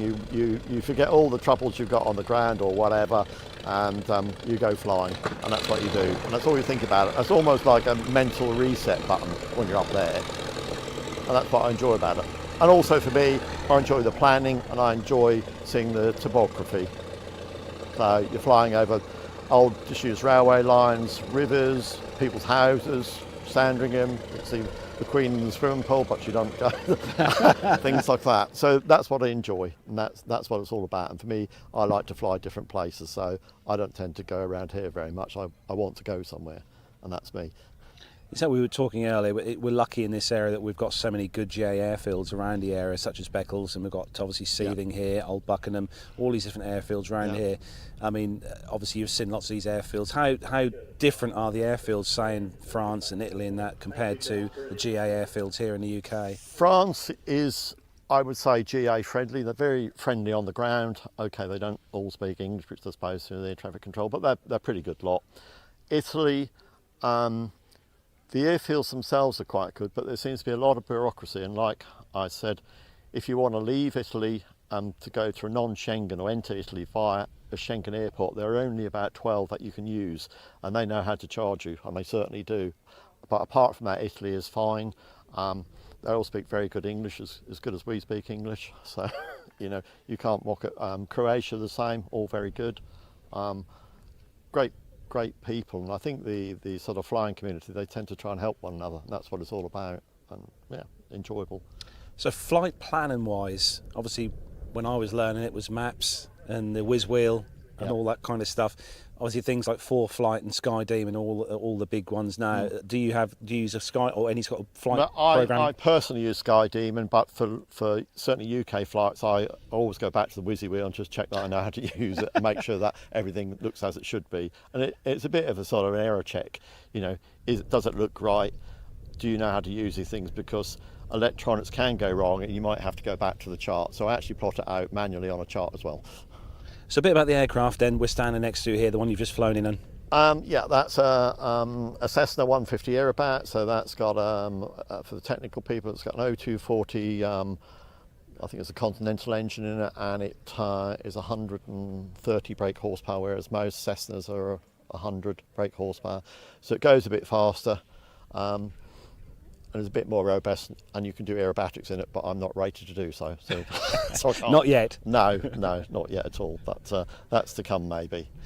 Have you had a chance to, I know Dan is just over there, have you had a chance to fly in the EZ with Dan? Yes, that was very enjoyable, and he pulled a few stunts that made me sort of think, oh, this is a bit sort of, but no, it's great flying, and I think the thing about flying is that people try to help one another. It's all about, trying to, students who are coming along, you try and help them, you try and give them the confidence so that they want to go places, and that's what I find quite good about it. It doesn't matter what your background is, people will try and help you, and they'll give you advice, and they'll take you flying, and you'll pick up things, and they'll give you tips, and it's very friendly, and there's quite a lot of camaraderie with people. It's not a competitive thing to do, it's friendly, and it's all to encourage people to get up in the air and fly safely, and enjoy yourself at the same time. Your advice, Mike, to anyone who's watching who might think about wanting to learn to fly, what would you say? I mean, young or old, because you can do it anyhow. I would say go for it. You have to remember that it's not going to be a cheap experience learning to fly. It will cost you a few £1,000, but you can waste that down the pub. So go for it. It's far better to try, succeed, or maybe not succeed, but you'll still have the experience of flying and enjoy yourself, and then you can say, I've done that and I'm enjoying myself, and I've got a new group of friends and all over the world, all over Europe. And you can go to Asia and hire an aircraft and fly it there, take your license with you. You can pick up an aircraft from Thailand and fly one. And how important do you think clubs like Seething are to the area? Seething is a unique club. There's a very strong sort of camaraderie here. We all muck in, and we all do jobs on the airfield, and we all sort of know each other quite well, and I think it's a great place, and you get a lot of friends here, and it's a super place to come to. Everybody's really friendly, I think. So plans for the future, have you got anything that you're kind of looking forward to doing in the future? I mean, you've just obviously come back from Croatia, and is there anywhere else you'd like to go and fly? Yeah, I'm thinking about Poland, and I'm also thinking about obviously going to Ireland, because that's not very far, but Poland would be quite a good trip. The issue is that I think as you go east, you have, certainly at this latitude, longitude, you have issues with the weather, whereas when you went south and through France, it's just very hot, but then we did also have issues with poor weather. So yeah, I think Poland will be one on the list. Not this year.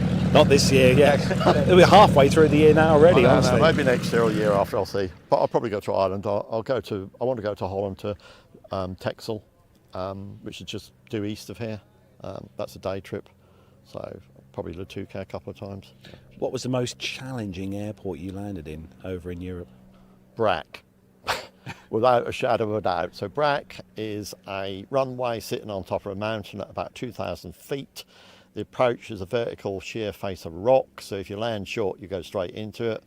There was a good crosswind and turbulence, so if you got it wrong, you need to land long, but if you got it too long, you go off the other end and down the other side. So that was pretty challenging, actually. But we got it down, and it's all in one piece, and I'm alive to tell the tale. And the most easiest approach? Probably actually Dubrovnik, because I think it was about 2.5 kilometres long. And slightly rewarding thing actually was that we came in a little Cessna 150, and there was EasyJet and Ryanair having to wait for us. So that was highly amusing, really. But obviously we paid for it. But it was great, it's good. Excellent. Well, Mike, one last question before we finish. One we ask all our people we talk to on the show and interview, and it's that $1 million question. Put you on the spot.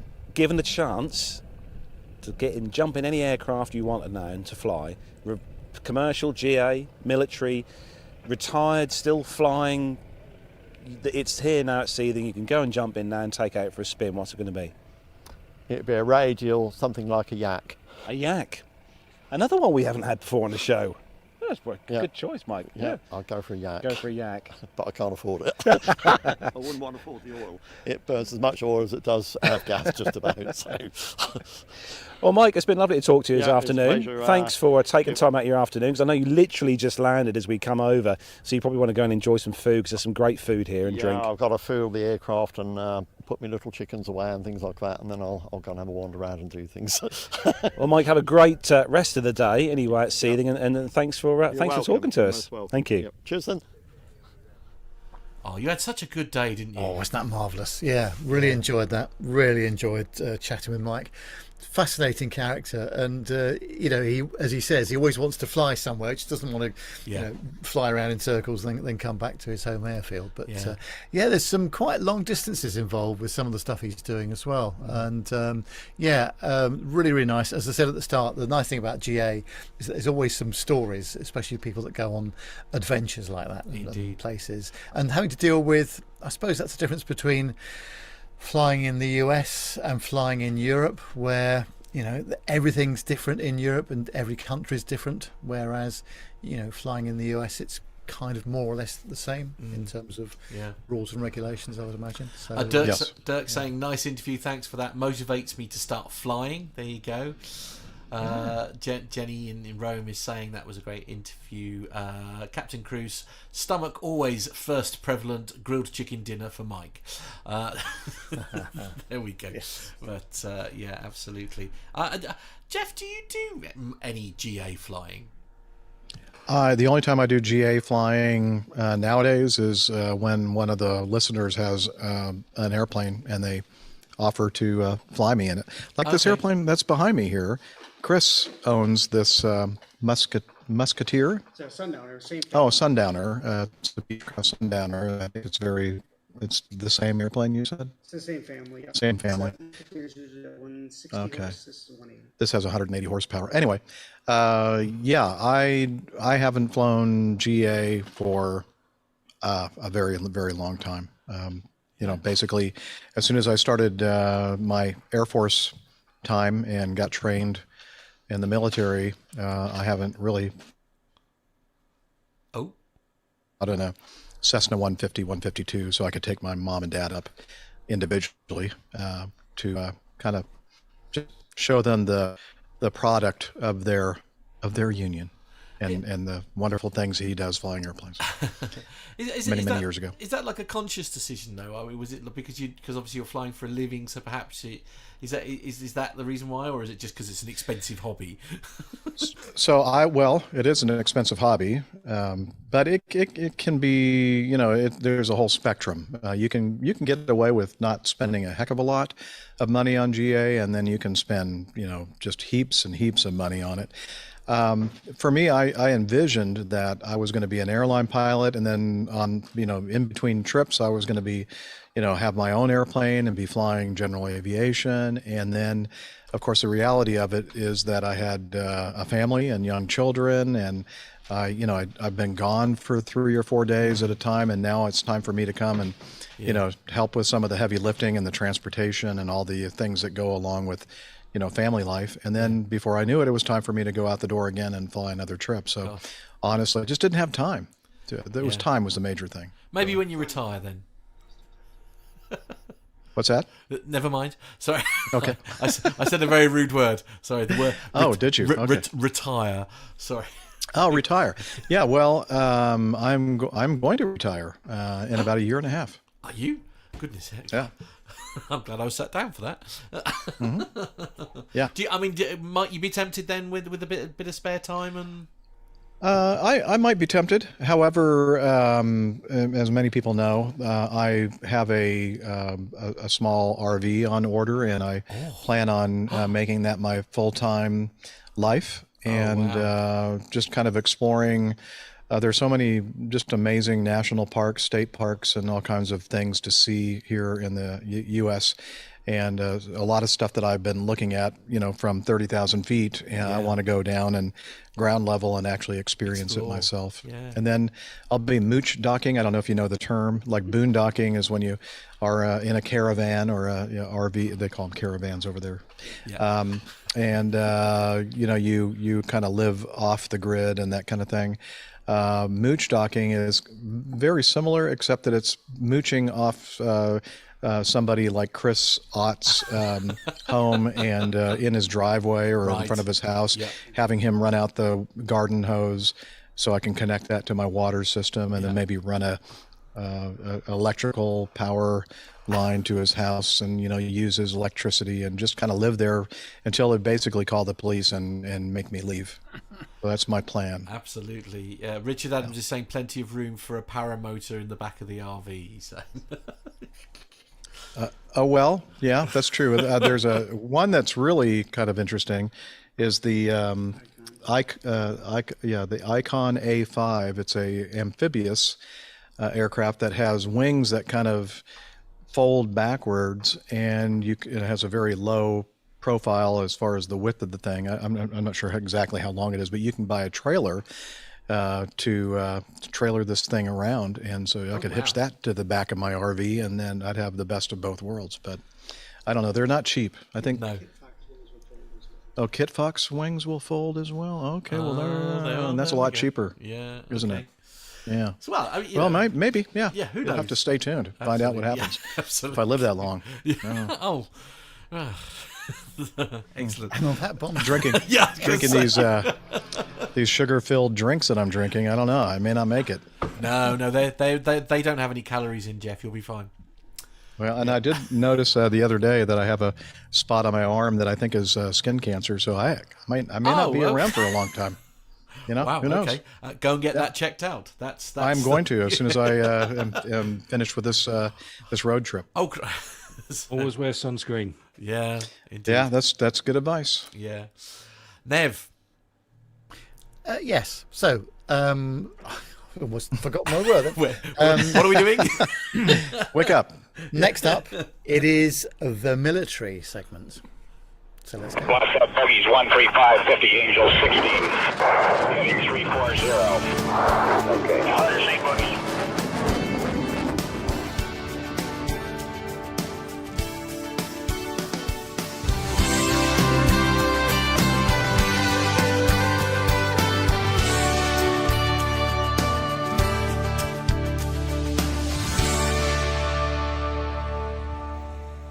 Hey everybody, welcome to the military portion, the best part of the show.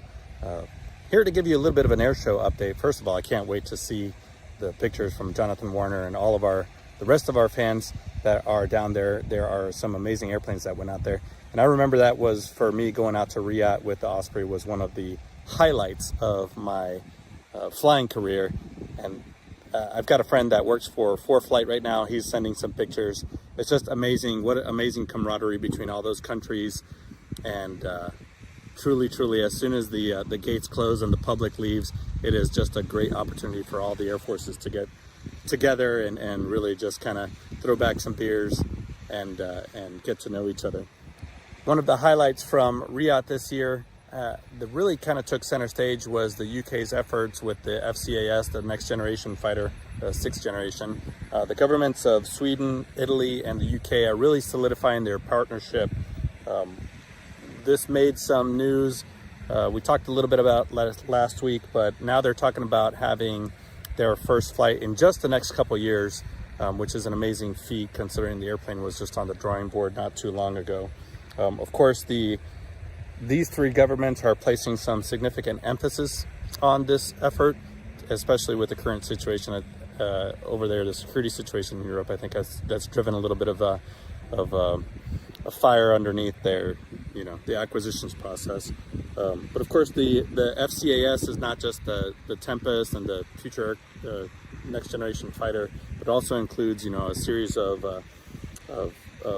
unmanned aircraft and some cyber capabilities, some networking capabilities along with those aircraft. But pretty cool that they're making that a priority now. Also, can't wait to see JW's pictures on this one, but the E4 Doomsday plane made an appearance there. It's the first time that it's ever done an air show outside the U.S. Of course, this is a modified Boeing 747-200, the National Emergency Operations Center, or the National Airborne Operations Center. This airplane is an amazing airplane. I've never gotten to go inside of it, but I have some friends that have worked on it, and it's essentially 1960s concept with modern technology that has the ability to run the entire government from the air. It's been used a couple times in recent history, recent in the last 2 decades or so, but there is the complete capability for the continuity of government aboard this aircraft. There's usually one flying 24/7. There's always a backup somewhere. They're usually nearby Air Force One, wherever they may be. But this was pretty significant that they went out to Riyadh this year, and I believe they went out, did a flyby, and then landed. They were going by the call sign Gordo 01. This airplane holds up to 112 people inside and has all the communications gear that you would imagine seeing on any of the movies. Also, a little bit from Farnborough, the 737 military variants continue to be very popular. Boeing announced that its P-8 Poseidon and E-7 Wedgetails, both based on the 737 platform, are both kind of gaining traction with additional governments. I'll read some quotes here. Tim Flood, Boeing's regional director of international business development, said that there is significant interest in the P-8 in the Asia Pacific, Europe, and Middle East regions. The maritime, anti-submarine, and surveillance capabilities of the P-8 are especially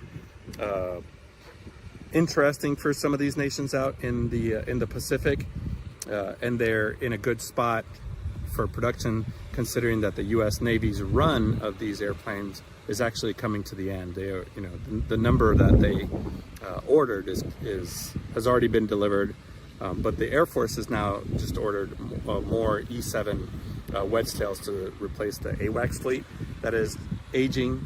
So it looks like they're going to continue on making this airplane, and if they get some orders from some of the other countries, then there's a long future for it, and I think Boeing is poised to do that. It looks like 5 nations currently operating the P-8, which is Australia, India, Norway, UK, USA. In addition, Germany, South Korea, New Zealand have also placed some orders.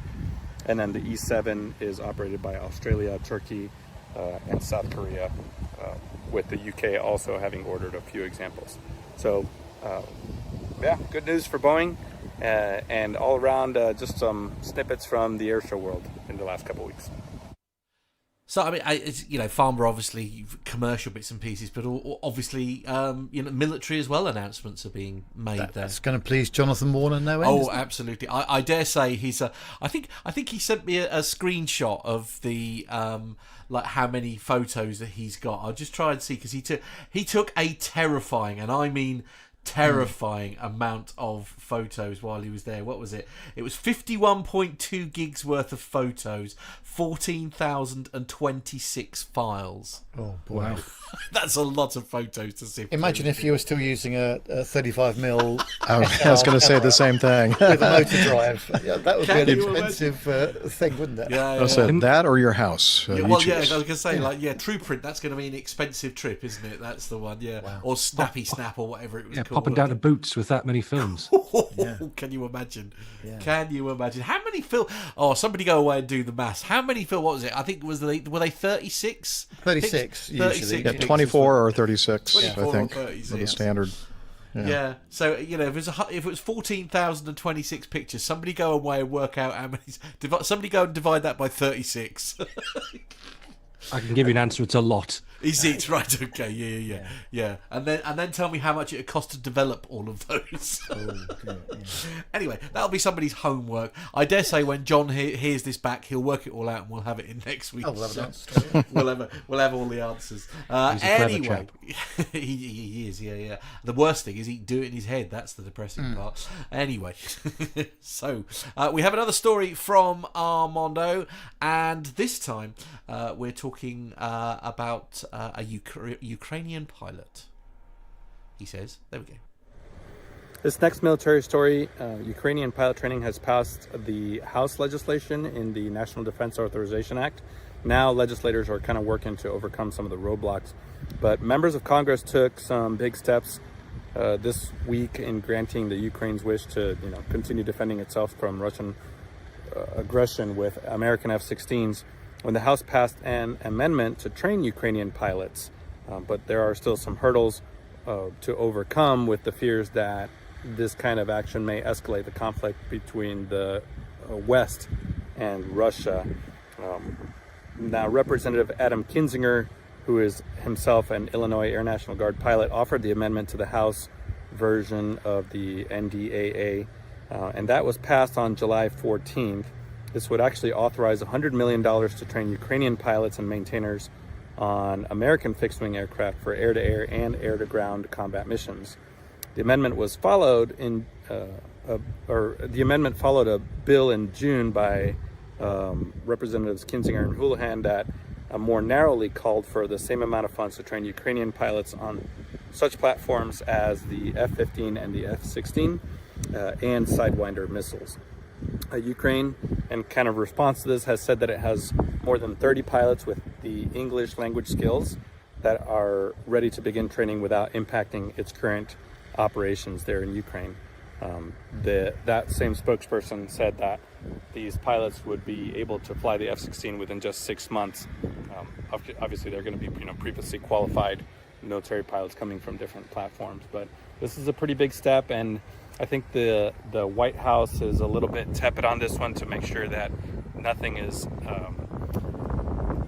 potentially escalating the West's involvement and risking some other things. But anything we can do to help the people of Ukraine, and especially if they're ready to come over to the U.S. and train, then gotta get through those legal hurdles. I know for us sitting on the ground, on the ground floor as laymen, we can say it's, why are we waiting? Why can't it be done right now? But certainly there are international treaties, there are international considerations, second and third order effects that anybody in government has to take into account before we just sign something like this. Now, in the meantime, obviously the mass influx of weapons and training continues to flow into Ukraine, so it's not like they're standing still without being able to defend themselves. But this would be a huge step to be able to fly an airplane like the one behind me, an F-16, against Russian fighters. Yeah, it's great story by Armando there. It's I don't know. It's I guess I was kind of hoping this was all over by now. I guess that isn't going to be the case, is it? Nope. We've got many more months and possibly longer than that. I think you're probably right, unfortunately. But there we go. So just talk amongst yourselves for a moment. I've got a slight technical glitch in the studio here. But do you want to glitch? Yes, do love it. Carry on with the next story then? Yes, I should. Yes, please do. This is a interesting story, which is slightly concerning. Excuse me. It's on the drive.com. It says single pilot KC-46 tanker operations eyed by Air Force for major conflicts. The US Air Force is exploring the possibility of allowing KC-46A Pegasus aerial refueling tankers to fly with just 2 individuals on board, a pilot and a boom operator, in certain high-end wartime scenarios, such as a future conflict against China. These tankers are currently not available to support combat operations of any kind, except in emergency circumstances.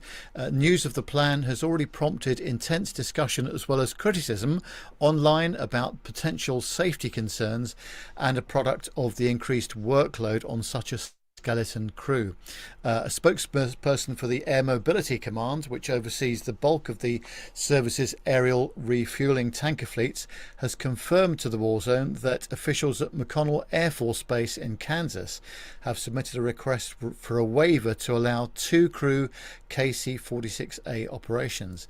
Typically, tankers will fly with a minimum of a pilot, co-pilot and boom operator, but as of May, the Air Force had received 59 Pegasus tankers, with more than 20 of those having gone to units at McConnell. The Air Force overall is experiencing a pilot shortage at present, something that has been an issue in the past, and that the service has been making some minor progress in recent years to reverse. The post-pandemic boom in air travel and hiring by the airlines could see the situation worsen once again in future. I can't believe what I'm reading, Jeff. They want to take the co-pilot out of a KC-46 and reduce it to 2 crew? Well, you know, honestly, co-pilots are pretty worthless, so I agree wholeheartedly with this idea. Just kidding, of course. I think it's a horrible idea. But, you know, if it's one of those situations where, you know, the end of the world is coming soon and we, you know, our staffing just will not support, you know, 2 crew members in the cockpit, and well, I guess I don't know, where's a boom operator in that darn thing? I know they're not in the back of the airplane anymore. Maybe they're in the cockpit as well. Anyway, you get my drift. I can see a situation where this is just the way we're going to have to operate these things, but to plan for it ahead of time like this and train for it that way, I don't know. I don't think it's a good idea. Yeah.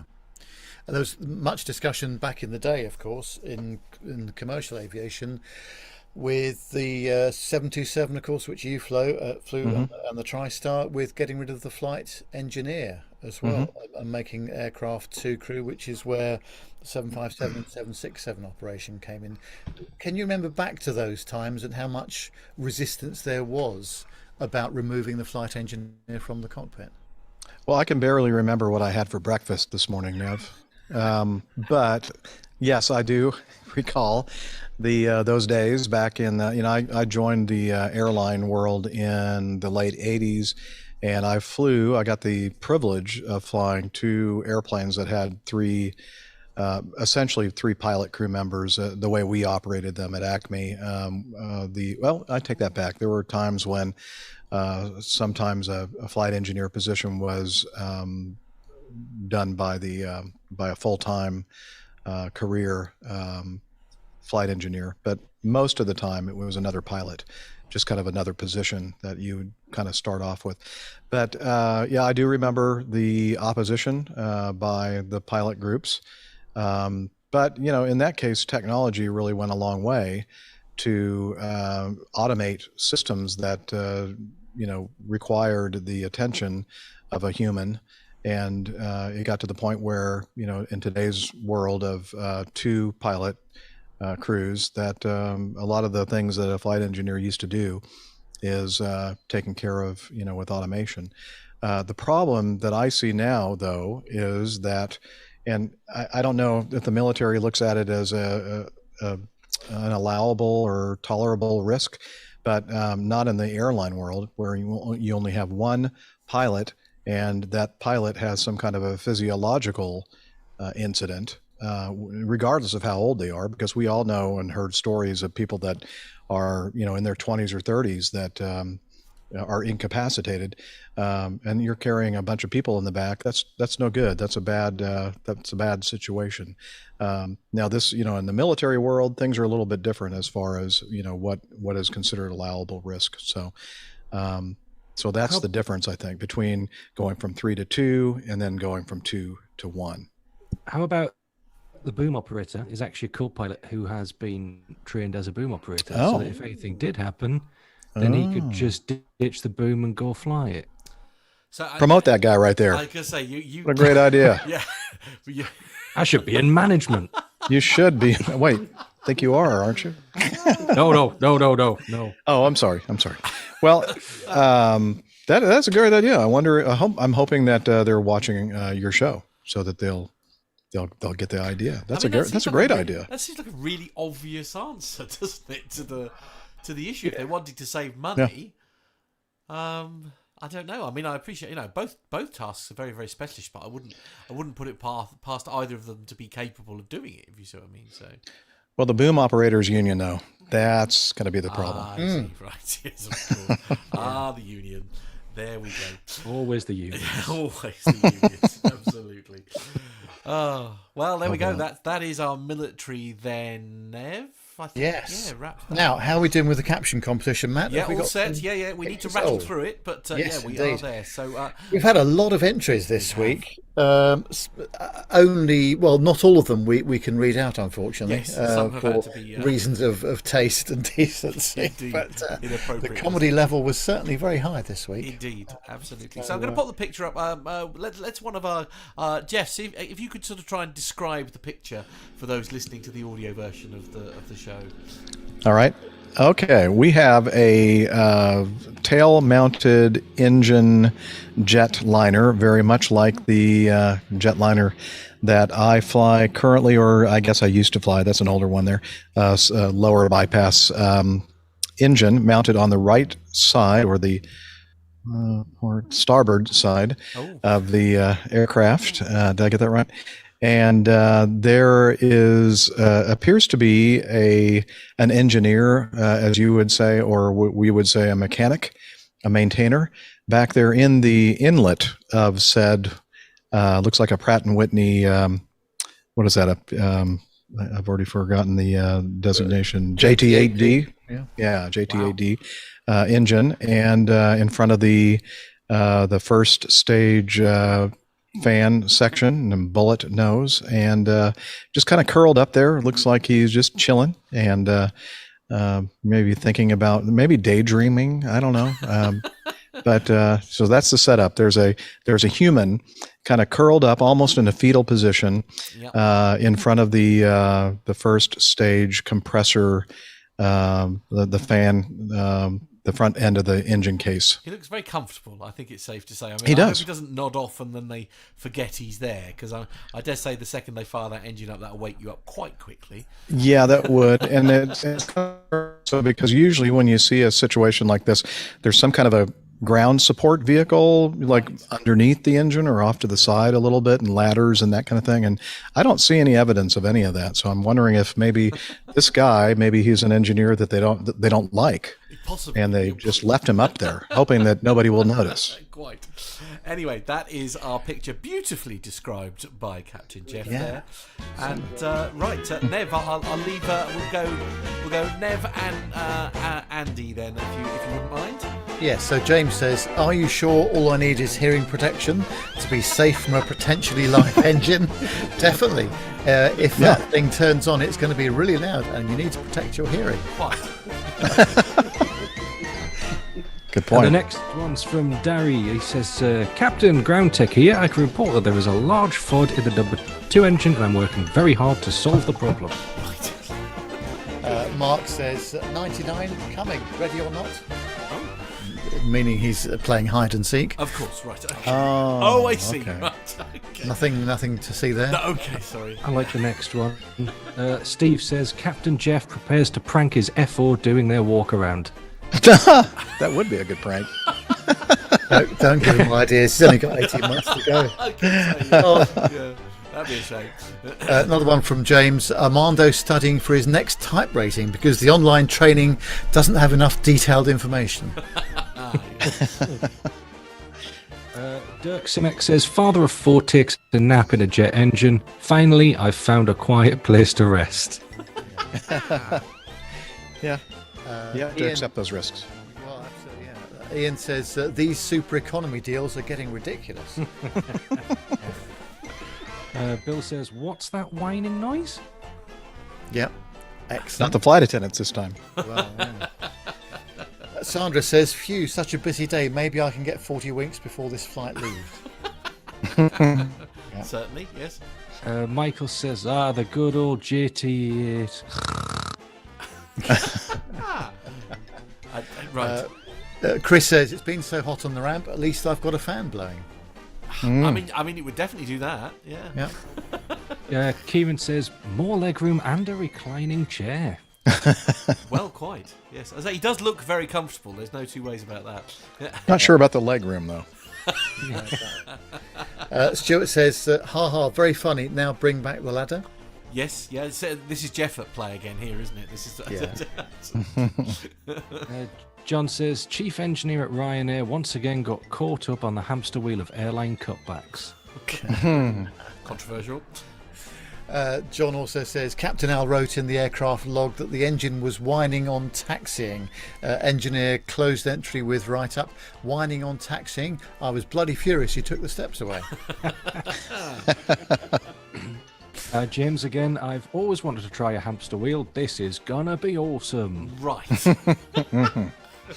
Another one along the ladder lines again. I'm going to change the language slightly. Oh, God, that's perfect. It's lovely. Oh, just go for it, Nev. Just go for it. Stephen says, really, again, don't be a knob and bring back the ladder. Very appropriate. Is that it? No, it's James Grace Brown. He says the jumpsuit has been relocated to make more room for the captain. Upside, the new location has the best AC on the plane for those hot summer months. Alex says the new economy minus seating was a big hit. Yeah. Simon says, finally some peace and quiet from that screaming child that was in the seat behind me. And our friend John Jester says, pilot reports soaring like noise from engine while shut down. It means snoring like noise. I think so. Yeah, absolutely. Some guy called Armando Carrion. I've never heard of him. No idea. Yeah, Armando says Peter taking his job to the next level, in-flight boroscopes. Good point. Good point. Yeah, that is the future. Yeah. And finally, from Martin, he says, turn it on. I'll see if I can locate that rattle. Now, I have to say, Chris and I are quite disappointed that nobody thought of some kind of a caption dealing with an old Asian lady in coins. Oh yes, absolutely. Yeah, there could have been some scope for that. Definitely, yes. Mm-hmm. Oh, well, there we go. Try harder. Yeah, indeed, absolutely. Well, we'll pass your comments on to the legend that is Carlos. I'm sure he'll make that part. I'm sure, never want to miss out on any kind of content. Listen, we've gone over slightly, but not by much, so I'm very impressed. Well done, everyone. It's time to wrap up. Thank you so very much to Jeff and Andy for joining us. It's been so much fun. Thank you so much. It was a blast. Pleasure as always. Absolutely brilliant. So just a quick rattle through the social media links on Facebook, Twitter and Instagram. Just search your social media for Plain Talking UK. You can WhatsApp the show, +44 757 224 9166. That's +44 757 224 9166.